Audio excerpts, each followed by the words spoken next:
পট, ম্যারিওয়ানা, শাল্টু, staff, cannabis, গাঁজা জিনিসটাকে আপনি যে নামেই ডাকুন না কেন, উঠতি বয়সী ছেলে মেয়েদের মধ্যে স্কুল, কলেজ এবং ভার্সিটি লেভেলে সবচেয়ে সস্তা এবং সহজলভ্য নেশা জাতীয় দ্রব্য হচ্ছে এটা। স্ট্রেস, টেনশন, মাথা ব্যথা, একাকিত্ব, ভাল লাগে না, চিল করা, মজ মাস্তি, বারবিকিউ করা, অল্প বয়সে মহাকাশ ভ্রমণ, নিজেকে ঢাকার নবাব কিংবা মুঘলের সম্রাট ভাবা, সকল কিছুর জন্য দায়ী মাত্র 100 টাকার এক পুটলা গাঁজা।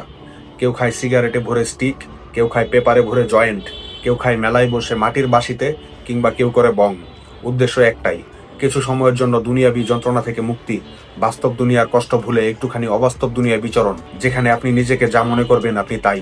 এজন্য একজন রিক্সাওয়ালা থেকে একজন কর্পোরেট কামলা, সকল শ্রেণী পেশার বড়লোক গরিব মানুষের একটা ব্যাপারে একটা বিরাট মিল, গাজায়। মদের শট কিংবা ইয়াবার টান একটু কারো কম পড়লে পারলে অন্যজনের জান নিয়ে নেয়, কিন্তু গাজা এমন এক জিনিস, এটা উল্টো একজন আরেকজনকে আয়েশ করে খাওয়ায়। কি এমন পিনিক যা মানুষকে করে শান্ত, ভদ্র, ওয়েল বিহেভড? কি এই গাজার অপকারিতা?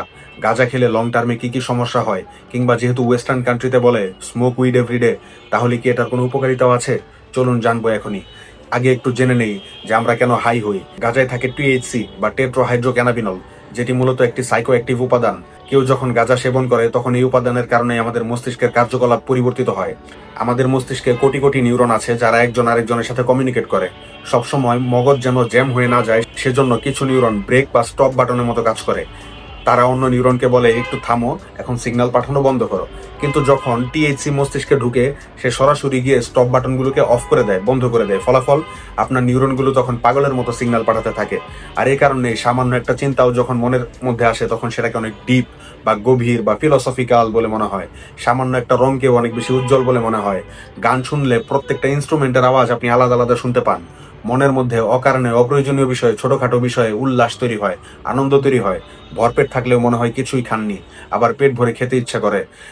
দুধ চা কিংবা মিষ্টির ক্রেভিং তৈরি হয়। সব ব্যাপারে ব্রেন ওভার রিঅ্যাক্ট করে। মনের মধ্যে কোনো কিছু নিয়ে সন্দেহ থাকলে তা বাস্তব মনে হয়। পুলিশের গাড়ি না দেখলে মনে হয় এই বুঝি পুলিশ চলে আসলো। এসবের কারণ কি? এসবের কারণ ব্রেইনে প্রচুর ডোপামিন রিলিজ হয় এবং ব্রেইনের সিগন্যাল জ্যাম হয়ে যায়। চোখ লাল হয়ে যায়, হার্টবিট অস্বাভাবিকভাবে বেড়ে যায়, ব্লাড প্রেশার ওঠানামা করে। গাঁজা যদি কেউ 20-30 বছরের মতো সময় নিয়মিত সেবন করেন, তাহলে স্মৃতিশক্তি পার্মানেন্টলি কমে যায়, মনোযোগ কমে যায়, ফোকাস কমে যায়, ফুসফুসের সমস্যা হয়, দীর্ঘমেয়াদী কাশি, কফ এবং ফুসফুসের ইনফেকশন হতে পারে। গাঁজা সেবনে যেহেতু হার্টবিট বেড়ে যায়, এতে হার্টের ব্যাপক ক্ষতি হয়। অধিকাংশ গাঁজাখোর অল্প বয়সে হার্ট অ্যাটাক করেন। কাজের মোটিভেশন কমে যায়, সবকিছুতেই অনীহা লাগে, সামান্য আড্ডায় বোরিং লাগে, গাঁজা না খেলে কোনো কিছুতেই মজা লাগে না, গাঁজার প্রতি ডিপেন্ডেন্সি তৈরি হয়, টেস্টোস্টেরন পুরুষদের ক্ষেত্রে কমে যায়, সেক্সুয়াল প্রবলেম হয়, ইরেকটাইল ডিসফাংশন হয়, যৌন সমস্যাটা বাড়তেই থাকে। গাঁজা বা ম্যারিওয়ানা যখন নেশার বদলে ওষুধ হিসেবে ব্যবহৃত হয়, তখন এটি নির্দিষ্ট কিছু রোগীদের জন্য বেশ উপকারী হতে পারে। তবে মনে রাখবেন, এই উপকারগুলো সাধারণত চিকিৎসকের তত্ত্বাবধানে এবং নিয়ন্ত্রিত মাত্রায় গ্রহণ করলেই পাওয়া যায়। যেমন ধরেন, দীর্ঘমেয়াদী ব্যথার রোগীদের জন্য, ক্রনিক পেইন, যারা ক্যান্সার, মাল্টিপল স্ক্লেরোসিস বা নার্ভের সমস্যায় দীর্ঘদিন যাবৎ তীব্র ব্যথায় ভোগেন, তাদের জন্য এটি কার্যকর হতে পারে। এছাড়া ক্যান্সার পেশেন্টদের জন্য, ক্যান্সার পেশেন্ট কেমোথেরাপি নেওয়ার পর প্রচণ্ড বমি বমি ভাব, নশিয়া এবং ভমিটিং হয়, খাবারে অনীহা দেখা যায়। এই বমি বমি ভাব কমাতে এবং ক্ষুধা বাড়াতে সাহায্য করে। তারপর ইপিলেপসির পেশেন্টদের ক্ষেত্রে, বিশেষ করে শিশুদের ক্ষেত্রে কিছু দুর্লভ ধরনের মৃগী রোগ দেখা যায়, তাদের ক্ষেত্রে আপনার এটাতে যে সিবিডি উপাদানটি থাকে, সেটি কমাতে কার্যকর উপাদান হিসেবে কাজ করে। এছাড়া গ্লুকোমার পেশেন্টদের ক্ষেত্রে, গ্লুকোমা একটি চোখের রোগ, যেখানে চোখের ভেতর চাপ বেড়ে যায়, ইন্ট্রাওকুলার প্রেশার বেড়ে যায় এবং দৃষ্টিশক্তি নষ্ট হতে পারে। গাঁজা সাময়িকভাবে এই চোখের চাপ কমিয়ে চোখের আরাম দেয়। কিছু মানসিক সমস্যার ক্ষেত্রে, ট্রমাটিক স্ট্রেস ডিসঅর্ডারের ক্ষেত্রে কখনো কখনো এটি ব্যবহার হতে পারে।